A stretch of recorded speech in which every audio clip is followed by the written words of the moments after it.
Wala ba ka naghiwa o maha, sir? Ayaw ito mo kasi kasi na cake, lilupak na na, sir. Pito dagang salamat, ma'am, ha? Actually, si ma'am, nagdugay na nag-chat ako si ma'am. If I'm not mistaken, if I remember, that was October. Oo. Thank you so much, ma'am. Kung katong mo pa nakakita sa akong interview sa Kapuso mo, Jessica Soho, katong vaccine sa Bayit, you can still watch. Just visit my official Facebook page. It's Pia Abuno Horseback.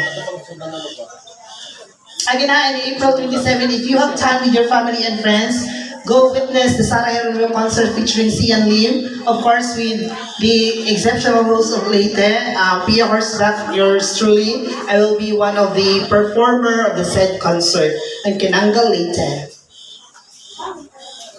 Okay, ito yung gano'n sa tunga, ma'am and sir. Oh. Hungitan mo imong asawa. Dali lang. Ikaw din yung gawas yung Jessica Soho mo itong interview ko. Sige ma'am. Sige ma'am ha. Sir Lito, imong hungitan, gusto mo makita kung saan ka ka-gentle mo ka-sweet yung asawa. Okay? In 3, 2, 1. Igutom po ito mo, Charlie. Ikaw po, Ma'am Charlie, imong hungitan, imong kapikas sa kinabuhi. Ay, isa ka dali. Igutom ka, sir? Ispo ka ba? Papaka na to.